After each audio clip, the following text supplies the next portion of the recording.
పెళ్లి ముహూర్తం అర్ధరాత్రికి. ఉదయం తోట సంబరం కార్యక్రమం జరుగుతుంది. అటు ఆడపెళ్లివారి తరపున, ఇటు మగ పెళ్లివారి తరపున రావాల్సిన బంధువులంతా వచ్చేశారు. బ్యాండ్ మేళం కాసేపు మంచి సినిమా పాటలు వాయించి వినిపించారు. పెళ్లికూతురి పేరు శ్వేత, పెళ్లికొడుకు పేరు సూర్యప్రతాప్. ఆడపిల్లివారిది సాధారణ మధ్యతరగతి కుటుంబం. మగపిల్లివారితో తూగే స్థాయి కాదు వాళ్లది. నెల రోజుల క్రిందటే పెళ్లిచూపుల కార్యక్రమం జరిగింది. వధూవరులిద్దరూ ఒకరినొకరు బాగా ఇష్టపడ్డారు. తమకు అమ్మాయే ముఖ్యమని, కట్న కానుకలు తీసుకోవడం తమ పద్ధతి కాదని, పెళ్లి ఖర్చులు కూడా తామే పెట్టుకుంటామని ముందుకు వచ్చారు పెళ్లికొడుకు తరపు వారు. పెళ్లి ముహూర్తం కూడా అప్పుడే నిర్ణయించేశారు. కాబోయే వధూవరులిద్దరూ ఫోన్లో సంభాషించుకుంటూ ఈ మధ్య మానసికంగా దగ్గరయ్యారు. శ్వేతతో వరుడు సూర్యప్రతాప్ తనకు ముఖ్యమైన స్నేహితుడు శివరాం అనేవాడున్నాడని, అతను కిందటి నెలలోనే కట్న కానుకలు లేకుండా చరిత అనే అమ్మాయిని పెళ్లి చేసుకున్నాడని, అతన్ని ఆదర్శంగా తీసుకునే తను కట్నరహితంగా ఈ వివాహం చేసుకుంటున్నట్లు చెప్పేవాడు. తోట సంబరం కార్యక్రమం పీటల మీద దగ్గరగా కూర్చున్నప్పుడు మెల్లిగా అడిగాడు సూర్యప్రతాప్. మీ వాళ్ళందరూ వచ్చారా? రావాల్సిన వాళ్ళందరూ వచ్చినట్లే అంది శ్వేత. మా వాళ్ళు చాలామంది వచ్చారు, కానీ నా ఫ్రెండ్ శివరాం ఇంకా రాలేదు. ఇందాక ఫోన్లో అడిగితే ఆఫీస్లో సెలవు తీసుకుని సాయంత్రానికల్లా వస్తానన్నాడు. అతడి భార్య కూడానా?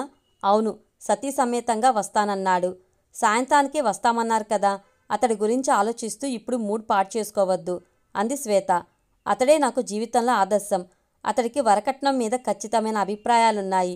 ఈ సామాజిక రుగ్మత తొలగితే దేశం సగం బాగుపడుతుందనేవాడు. ఈ విషయమే 2-3 సార్లు లెక్చర్లిచ్చాడు కూడా. చాలా ఉన్నతాదర్శాలు కలవాడు. అతడి పెళ్లికి మీరు వెళ్ళారా? వెళ్ళాను. అది ముహూర్తం టైంకే. అతడి అత్తామామలకు అతడి భార్య ఒక్కతే సంతానమట. అతని మామగారు ఏం చేస్తారు? నాకు తెలీదు. ఏదో వ్యాపారం చేస్తున్నారని మాత్రమే తెలుసు. పెళ్లి తర్వాత వాడు హనీమూన్ వెళ్ళడం, తర్వాత జాబ్లో బిజీ అయిపోవడంతో మేము స్వేచ్ఛగా మాట్లాడుకునే పరిస్థితి రాలేదు. అందుకే అన్ని విషయాలు పూర్తిగా తెలీదు. ఇంతలో పురోహితుడు తోటలో తంతు ప్రారంభించాడు. అది గంటన్నరలో ముగిసింది. అదే సమయంలో సూర్యప్రతాప్ చేతిలో ఫోన్ మోగితే మాట్లాడాడు. అతని మొహం సంతోషంతో వెలిగింది. మా వాడు వచ్చేశాడట అన్నాడు శ్వేతతో. స్నేహితుడి కోసం బాగా ఆరాటపడుతున్నారే అంది.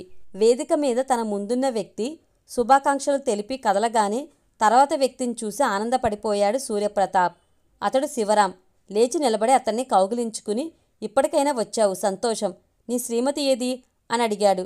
అతడి వెనకనే నిలబడ్డ ఆమె సూర్యప్రతాప్కి నమస్కరించి బెస్ట్ విషెస్ అంది ముక్తసరిగా. తర్వాత శ్వేత వైపు తిరిగి నా పేరు చరిత అంటూ ఆమె చేతిని సుతారంగా నొక్కింది. సూర్యప్రతాప్ శ్వేత వైపు చూసి నా బెస్ట్ ఫ్రెండ్ ఆదర్శవాది అన్నాను కదా, వీడే అన్నాడు. శ్వేత అతడికి నమస్కరించబోయి అతడి కళ్ళల్లోకి ఆశ్చర్యంగా చూసింది. శివరాం కూడా ఆమెకు నమస్కరించపోయి ఏదో ప్రతిఘటన ఎదురైనట్లు ముక్తసరిగా చేతులు జోడించి మొహం పక్కకు తిప్పుకున్నాడు. అదేమీ గమనించని సూర్యప్రతాప్ శివరాంతో, జీవితంలో నువ్వు చెప్పే సూక్తులు ఎప్పుడూ మర్చిపోను. నీ బాటలోనే నడిచి ఈమెను అర్ధాంగిగా స్వీకరిస్తున్నాను అన్నాడు. శివరాం ఇబ్బందిగా మొహం పెట్టాడు. అవతల నీకు విషయం చెప్పడానికి చాలామంది ఎదురు చూస్తున్నారు అన్నాడు. అవునవును, మీరు కిందకి వెళ్ళి భోజనాలు కానివ్వండి. ముహూర్తం టైంకి తప్పకుండా ఉండాలి సుమా అన్నాడు. ఓ, తప్పకుండా ఉంటాము అన్నాడు శివరాం. ముహూర్తం సమయంలో వధువరులిద్దరూ పీటల మీద కూర్చున్నారు. కాసేపు తంతు అయ్యాక పురోహితుడు కానిస్తున్నాడు. సూర్యప్రతాప్ శివరాం కోసం చుట్టూ చూశాడు. ఎక్కడా అతను కనిపించలేదు. అరగంట తర్వాత మాంగళ్యదాన కార్యక్రమం మొదలైంది. బ్యాండ్ మేళం సీతారాముల కళ్యాణం పాట వాయిస్తున్నారు. వధువు మెడలో 3 ముళ్ళు పడ్డాయి. హాల్లో ఉన్న పెద్దలు సుతారంగా పోటీ పడుతూ వేదిక మీద వధూవరులను ఆశీర్వదిస్తూ ఫోటోలు దిగారు. సూర్యప్రతాప్కు ఎక్కడా శివరాం కనిపించలేదు. శివరాం ఏమైనట్లు? శ్వేతతో అన్నాడు సూర్యప్రతాప్. శ్వేత అంది, మీ స్నేహితుడు నాకు ముందే తెలుసు. మా నాన్నగారు నాకు సంబంధాలు చూసే రోజుల్లో మీతో పెళ్లి చూపులు జరగకముందు కొన్ని నెలల కిందట నన్ను చూసుకుందుకు వచ్చాడు. అతడికి నేను నచ్చానట. కానీ అతడి తరపు వ్యక్తులు కట్నం కింద 7-8 లక్షలు ఇస్తేనే ఈ సంబంధం చేసుకుంటామని కబురు పెట్టారు. దానికి తోగలేక మా నాన్నగారు ఆ సంబంధాన్ని రద్దు చేసుకున్నారు. అలాగా?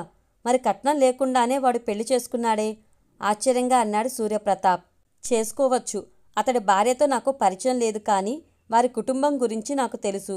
ఆమె తల్లిదండ్రులు మంచి స్థితిమంతులు. వారికి ఒక్కతే కుమార్తె. తండ్రి బిజినెస్ చాలా పెద్దది. రాబడి బాగా ఎక్కువగానే ఉంటుంది. సంఘంలో మంచి హోదా, పరపతి ఉంది. వారి తదనంతరం ఆస్తి అంతా కుమార్తెకే చెందుతుంది. అంటే శివరాం భార్యకే. అటువంటి వారి దగ్గర కట్నం తీసుకోకుండా ఆదర్శ జీవి అనిపించుకున్నాడు మీ స్నేహితుడు. మరి వాడేడి?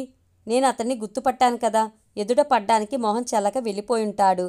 ఇప్పుడు మొహం చెల్లకపోవడం ఏమిటి? శుభలేఖలో నీ పేరు, ఫోటో వివరాలు చూసే ఉంటాడు కదా. మీకు పెళ్ళి అన్న దృష్టితోనే ఉన్నాడు తప్ప కార్డులో పెళ్లి కూతురు వివరాలు వివరంగా చూసి ఉండడు. చూసి ఉంటే అసలు ఈ పెళ్లికి వచ్చి ఉండేవాడు కాదని నా నమ్మకం అంది శ్వేత.